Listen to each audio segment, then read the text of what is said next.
Hola amigos, hola hermanos, Dios les bendiga, gracias por estarnos sintonizando, estarnos acompañando en la exposición de la palabra de nuestro Dios en esta hora. Vivimos en un tiempo en el que muchos cristianos o muchas personas dicen ser cristianos, pero pocos viven de acuerdo a la enseñanza de la palabra de Dios, de acuerdo a la voluntad de Dios. Un tiempo en el que el cristianismo moderno y los predicadores pragmáticos no llaman a las personas al arrepentimiento, a la autoexaminación. No sé por qué. Ustedes han escuchado a alguien decir, saca el campeón que hay en ti. En nosotros, campeón, no hay ningún campeón. Si en este caso hubiera un campeón, ese sería nuestro Señor Jesucristo, porque Él venció en la cruz y Él nos hace más que vencedores, no porque nosotros podamos. Muchos creen que cualquier duda acerca de nuestra salvación es un engaño diabólico que ningún cristiano debería tener nunca. La falsa doctrina del cristianismo carnal hoy en día, ¿qué es lo que enseña? Sobre todo hace tanto daño al pueblo de Dios, al cuerpo de Cristo. ¿Por qué? Porque le hacen creer a muchas personas que practicar el adulterio, la fornicación, la inmundicia, la lascivia, la idolatría, las hechicerías, las enemistades, los pleitos, los celos, las iras, las contiendas, disensiones, herejías, envidias, homicidios, borracheras, orgías y cosas semejantes a estas, y llamarse a sí mismo un cristiano, ha corrompido la realidad de la necesidad de que los hijos de Dios, los que son cristianos, vivan en santidad.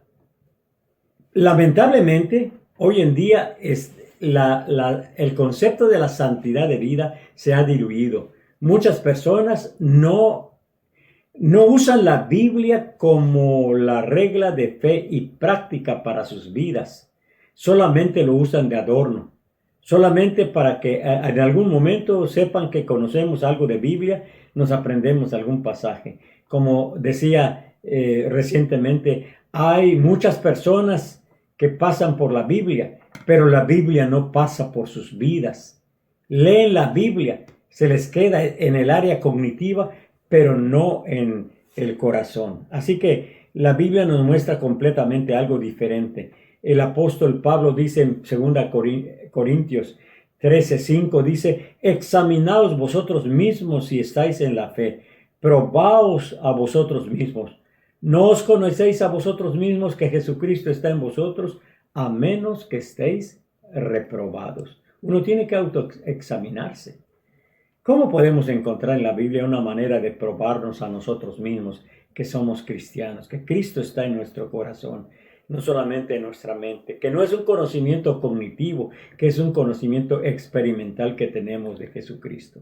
Hay 7 pruebas o 7 evidencias de un cristiano genuino. La primera es un verdadero cristiano anda en luz o en la luz. Dice primera de Juan capítulo 1 versículos 5 al 7, este es el mensaje que hemos oído de él y os anunciamos, Dios es luz y no hay ningunas tinieblas en él. Si decimos que tenemos comunión con él y andamos en tinieblas, mentimos y la sangre de Jesucristo nos limpia de todo pecado. Bueno, dice, y no practicamos la verdad. Repito el versículo 6. Si decimos que tenemos comunión con él y andamos en tinieblas, mentimos y no practicamos la verdad. Versículo 7. Pero si andamos en luz, como él está en luz, tenemos comunión unos con otros y la sangre de Jesucristo, su Hijo, nos limpia de todo pecado. La luz se refiere a la santidad, a la pureza, mientras que las tinieblas se refiere al pecado, a la desviación, a estar al margen de la voluntad de Dios. Un verdadero hijo de Dios anda en luz y no en tinieblas. Anda en santidad de vida y no en pecado. Anda en pureza y no en desviación. Si alguien dice que es un hijo de Dios, debe y anda en la oscuridad. Si yo digo, soy un hijo de Dios, o aquel dice, yo soy un hijo de Dios, y anda en la oscuridad, es mentiroso. La segunda evidencia, un verdadero cristiano confiesa sus pecados constantemente, no los oculta, no los ignora, no los evade, sino los confiesa. Dice en Primera de Juan capítulo 1, versículo 8 al 10, dice lo siguiente: si decimos que no tenemos pecado, nos engañamos a nosotros mismos y la verdad no está en nosotros. Si confesamos nuestros pecados, Él es fiel y justo para perdonar nuestros pecados y limpiarnos de toda maldad. Si decimos que no hemos pecado, le hacemos a Él mentiroso y su palabra no está en nosotros. La confesión continua la confesión continua del pecado es una indicación de una salvación genuina, auténtica, y Dios ofrece limpieza continua a aquellos que lo confiesan. Una persona que dice ser cristiana pero niega el hecho de que hay pecado en su vida, esa persona miente y blasfema contra Dios, quien ha dicho que todos los seres humanos tenemos pecado. Como en alguna ocasión alguien dijo en cierta iglesia, en cierto lugar, dijo: pastor, le doy gracias a Dios porque en esta semana yo no he pecado. Pues si eso fuera el caso, si durante la semana no pecó, en ese momento pecó porque ya estaba llena de soberbia, de envidia, y estaba tratando de sentirse como una persona perfecta. Isaías 53:6 dice: todos nosotros nos descarriamos como ovejas, cada cual se apartó por su camino, mas Jehová cargó en él el pecado de todos nosotros. En Romanos 3:23 dice: por cuanto todos pecaron y están destituidos de la gloria de Dios. Todo hombre, usted y yo, necesitamos de Cristo Jesús. Por consiguiente, esa persona que niega su pecado no ha conocido a Dios y no ha nacido de nuevo. Un cristiano entonces genuino se encuentra consciente en todo momento de su incapacidad humana de apartarse completamente del pecado. Por eso busca la limpieza de Dios, busca la ayuda de Dios, busca el poder de Dios y busca en todo momento a Dios en su vida. La tercera prueba es que un verdadero cristiano guarda los mandamientos del Señor. Primera de Juan capítulo 2 versículo 3 al 6 dice lo siguiente: y en esto sabemos que nosotros le conocemos, si guardamos sus mandamientos. El que dice yo le conozco y no guarda sus mandamientos, el tal es mentiroso y la verdad no está en él. Pero el que guarda su palabra, en este verdaderamente el amor de Dios se ha perfeccionado. Por esto sabemos que estamos en él.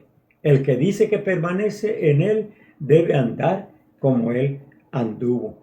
Mientras que la seguridad subjetiva de salvación viene como resultado del testimonio interno del Espíritu Santo, o sea, es algo interno, subjetivo porque no lo vemos. Pero la prueba de la obediencia constituye la seguridad objetiva, no subjetiva, objetiva, porque se puede ver, de una persona que en verdad es salva. La obediencia a Dios es la evidencia visible de la salvación. Santiago capítulo 2, versículo 14 al 25 dice lo siguiente: hermanos míos, ¿de qué aprovechará si alguno dice que tiene fe y no tiene obras? Y si un hermano o una hermana están desnudos y tienen necesidad de mantenimiento cada día, y alguno de vosotros les dice: id en paz, calentados y saciados, pero no le dais las cosas que son necesarias para su cuerpo o para el cuerpo, ¿de qué aprovecha? Así también la fe, si no tiene obras, es muerta en sí misma. Pero si alguno dice: tú tienes fe y yo tengo obras, muéstrame tu fe sin tus obras y yo te mostraré mi fe por mis obras. ¿Tú crees que Dios es uno? Bien haces. También los demonios creen y tiemblan. Mas ¿quieres saber, hombre vano, que la fe sin obras es muerta? ¿No fue justificado por las obras Abraham, nuestro padre, cuando ofreció su hijo a Isaac sobre el altar? Buena pregunta. ¿No ves que la fe actuó juntamente con sus obras y que la fe se perfeccionó por las obras, o sea, por la obediencia? Y se cumplió la escritura que dice: Abraham creyó a Dios y le fue contado por justicia y fue llamado amigo de Dios. Vosotros veis pues que el hombre es justificado por las obras Y no solamente por la fe. Asimismo también Rahab la ramera no fue justificada por obras cuando recibió a los mensajeros y los envió por otro camino. Mateo 7:21 dice, no todo el que me dice Señor, Señor, entrará en el reino de los cielos, sino el que hace la voluntad de mi Padre que está en los cielos. Aquellos que en verdad conocen a Dios, son obedientes a su palabra. Por lo tanto, una persona que profesa ser cristiano y no busca genuinamente obedecer los mandatos de Dios que encontramos en su palabra, el tal es un mentiroso. Llegamos a la cuarta evidencia o prueba. Un verdadero cristiano ama y no aborrece. Primera de Juan capítulo 2 versículo 9 al 11. El que dice que está en luz y aborrece a su hermano, éste todavía está en tinieblas. El que ama a su hermano permanece en la luz y en él no hay tropiezo. Pero el que aborrece a su hermano está en tinieblas y anda en tinieblas y no sabe a dónde va, porque las tinieblas le han cegado los ojos. Primera de Juan capítulo 4 versículo 20 dice, si alguno dice yo amo a Dios y aborrece a su hermano, es mentiroso, pues el que no ama a su hermano, a quien ha visto, ¿cómo puede amar a Dios a quien no ha visto? Aborrece transmite la idea de una persona que se caracteriza por el odio, por el desprecio, por el rechazo, por la discriminación. El amor de Dios no puede seguir siendo ese sentimiento cálido en nuestros corazones que se mueve verticalmente hacia el cielo, si no se mueve también en forma horizontal hacia nuestro prójimo, hacia nuestro próximo. El amor genuino por Dios y por nuestro prójimo se extiende en ambas direcciones.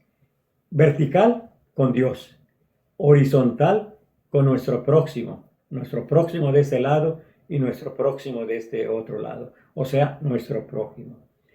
La quinta prueba de un auténtico cristiano, de un genuino cristiano, es que no ama al mundo y no ama las cosas del mundo.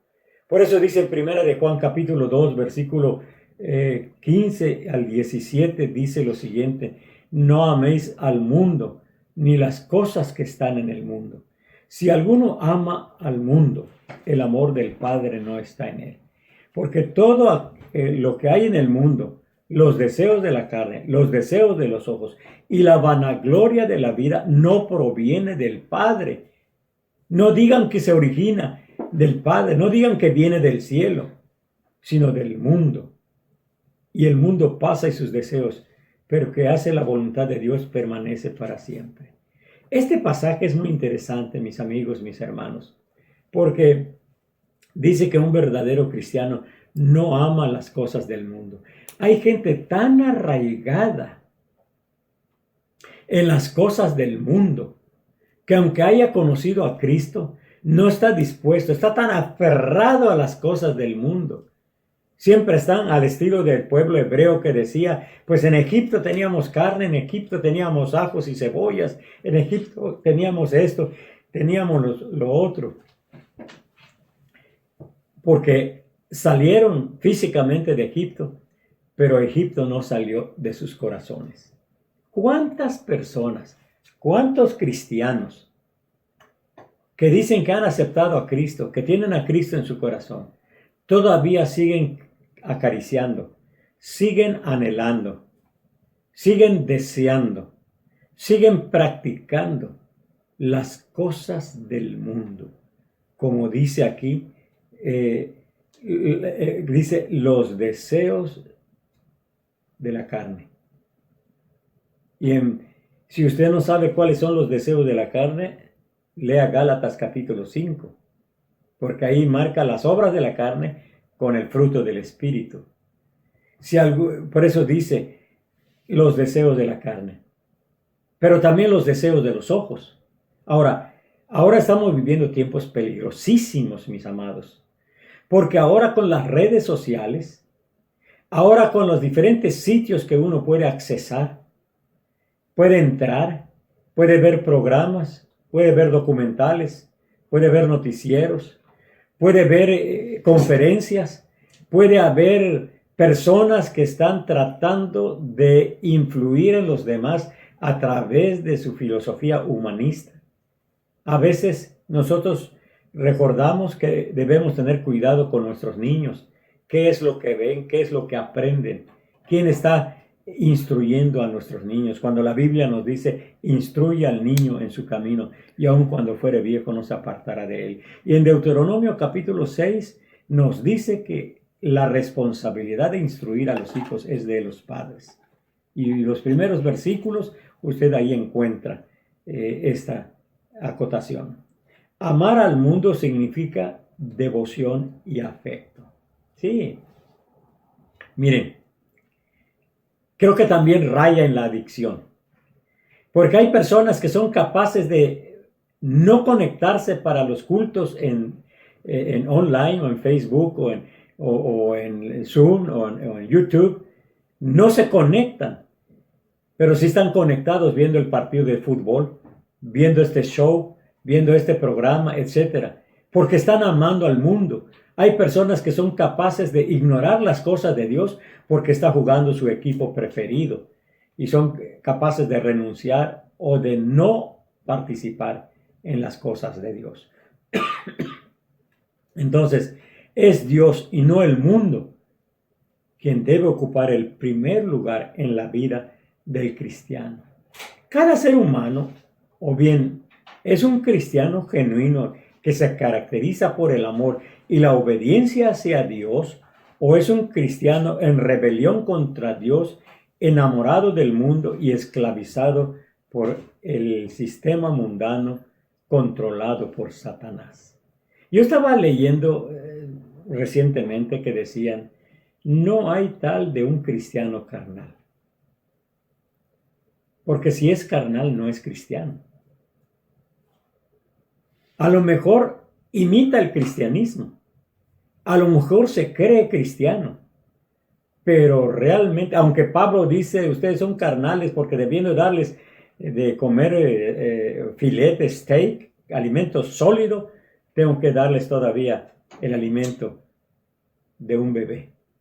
Porque no son capaces de digerir las enseñanzas de la palabra de nuestro Dios. Entonces, el cristiano, la tendencia de un cristiano es alimentarse espiritualmente. Porque el espíritu no se alimenta de lo que compras en el supermercado, de lo que compras en la tienda. El Señor Jesús dice que cuando Él estaba hablando acerca de la comida, dice, no solamente de pan vivirá el hombre, sino también de toda palabra que sale de la boca de Dios. Muchos buscan la comida que perece, pero pocos buscan la comida espiritual que emana de la misma palabra de nuestro Dios. Entonces, los que siguen la voluntad de Dios son parte de este pueblo para siempre. Ahora, tenemos la sexta evidencia o la señal. Un verdadero cristiano no practica el pecado. Escuchen, porque a veces se confunden.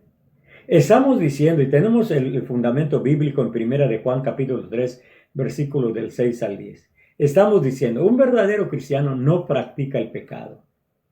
O sea, el pecado no es una práctica continua, no es un estilo de vida para el cristiano. Tal vez en un momento de debilidad desobedezca a Dios, pero reacciona, pide perdón al Señor, es perdonado, afirma su rostro para continuar puesto los ojos en el autor y consumador de nuestra fe. Leamos lo que dice Primera de Juan 3, 6 al 10. Todo aquel que permanece en él no peca. Alguien dijo que la Biblia te aleja del pecado y el pecado te aleja de la Biblia y de Dios. Por eso dice, todo aquel que permanece en él no peca. Todo aquel que peca no le ha visto ni le ha conocido. Hijitos, nadie os engañe. El que hace justicia es justo como él es justo. Y continúa diciendo, el que practica el pecado, qué tremendo es esto. Porque dice, el que practica el pecado es del diablo. El que tiene el pecado como una práctica, como un estilo de vida, como una adicción, es del diablo, porque el diablo peca desde el principio. Y luego hay una bendita promesa. Para esto apareció el Hijo de Dios, para deshacer las obras del diablo. Así que todo aquel que es nacido de Dios no practica el pecado. No lo practica. No es una práctica, repito, voy a insistir, no es un estilo de vida, no es la norma de conducta como hijo de Dios. Es tal vez un momento de debilidad por no estar fuerte en el Señor, en la palabra, en la dirección del Espíritu Santo. Por eso la Biblia nos dice que nosotros debemos estar llenos del Espíritu Santo. Porque si estamos llenos del Espíritu Santo, el fruto que produce en nosotros, lo dice Gálatas 5, es amor, gozo, paz, paciencia, benignidad, bondad, fe, templanza. Contra tales cosas no hay ley. Que Dios nos dé un carácter templado por la acción del Espíritu Santo para poder resistir las tentaciones. En esto se manifiestan los hijos de Dios y los hijos del diablo. En otras palabras, esta es la diferencia bien marcada entre los que son hijos de Dios y los que son hijos del diablo. Dice la palabra del Señor. Porque nosotros podemos ver aquí. Dice la palabra del Señor aquí, entonces, que en esto se manifiesta. ¿Cómo se manifiesta? Pues que el que es hijo del diablo obedece a su padre. ¿Saben ustedes que no hay vuelta de hoja? Con la palabra de Dios y con el Señor no hay medias tintas. Si no eres hijo de Dios, eres hijo del diablo. Si eres hijo del diablo, no eres hijo de Dios. Porque Dios no tiene más que hijos.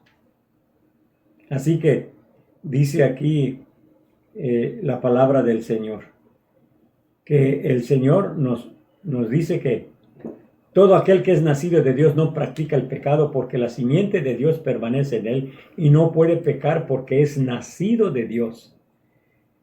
Dice la palabra del Señor. En esto se manifiestan los hijos de Dios y los hijos del diablo. Todo aquel que no hace justicia y no ama a su hermano no es de Dios. Esa es la característica. Si no existe un sistema de alarma en contra del pecado habitual, algo así como un sensor. ¿Saben ustedes que el sensor nos ayuda a muchas cosas? Y nosotros tenemos sensores en nuestro organismo. ¿Sabían eso? El Señor es muy sabio. No es descubrimiento. Si tú tienes un dolor, el dolor te está indicando que algo anormal está en tu organismo y tienes que atenderlo. Si hay alguna infección, la fiebre te está diciendo tienes una infección, tienes que ir al médico, tienen que identificar qué tipo de infección tienes para darte la medicina adecuada. Entonces, sensores espirituales lo da el Espíritu Santo, porque el Espíritu Santo nos guía, el Espíritu Santo nos protege, el Espíritu Santo nos da discernimiento para probar los espíritus si son de Dios. Entonces, cuando nosotros decimos eso, tenemos que entender que hay dos clases de hijos en el mundo, los hijos de Dios y los hijos de Satanás. Nadie puede permanecer o pertenecer a las dos familias al mismo tiempo.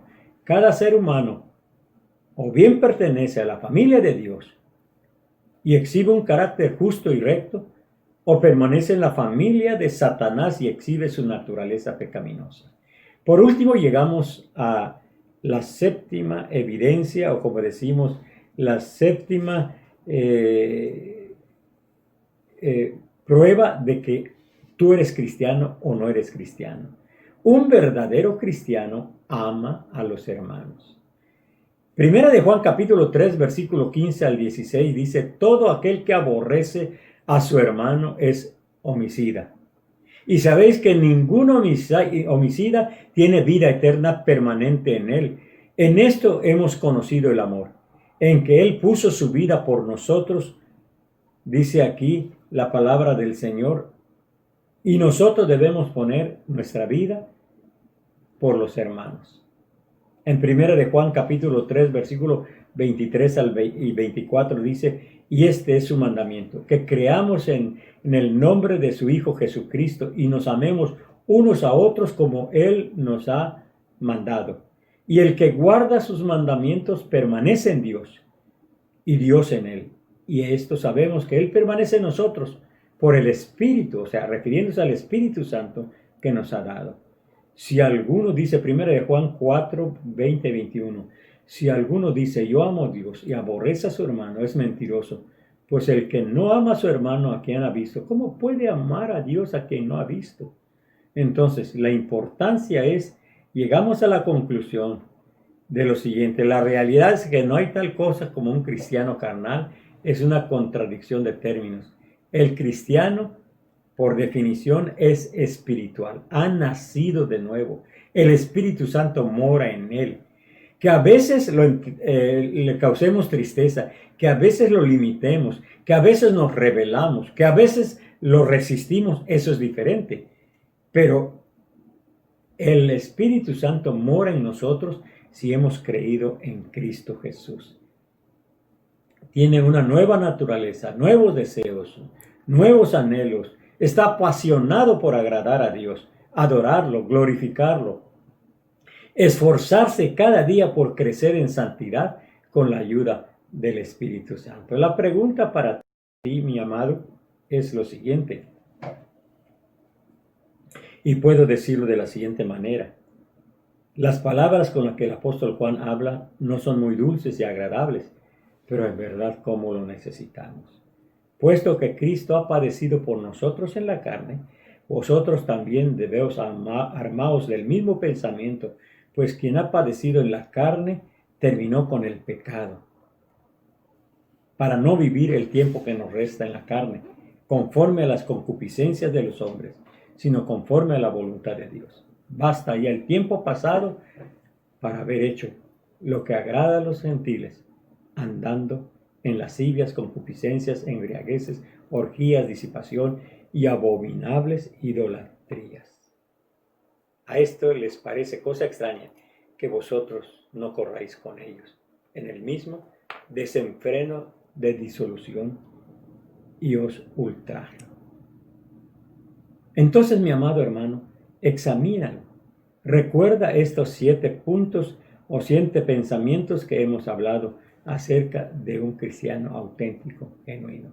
Examinaos vosotros mismos si estáis en la fe. Oremos. Padre amoroso y bueno, gracias te damos por tu palabra. El mensaje de hoy, las evidencias, las pruebas, Señor, que podemos ver de que somos tus hijos, debemos tenerlo presente, porque debe ser como un parámetro, debe ser tal vez la medida, debe ser el sensor que nos avisa cuando nosotros estamos en peligro, en riesgo de hacer lo contrario al carácter de un hijo de Dios y conforme a la voluntad y a la acción y el poder del Espíritu Santo que está en nosotros para no entristecernos. Ayúdanos, Señor, a ser cristianos genuinos. En Cristo Jesús te lo pedimos. Amén.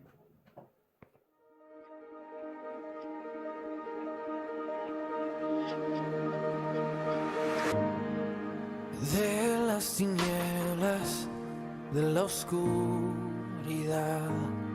la luz de su gracia nos llegó a salvar.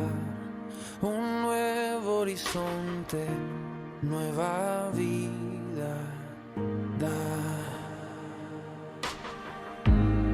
Un mundo vacío pudo presenciar al que es el principio en su caminar. Un nuevo comienzo,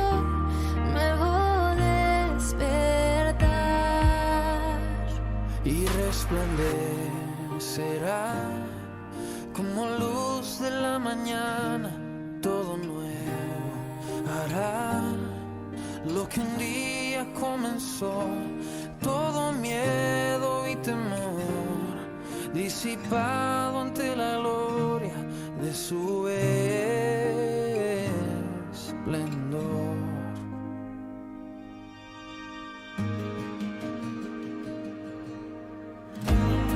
La sombra de muerte alumbrada fue, vencido el pecado, justicia por la fe, fuimos liberados y consumado es. Y resplandecerá como luz de la mañana, todo nuevo hará lo que un día comenzó, todo miedo y temor disipado ante la gloria de su esplendor, de su esplendor.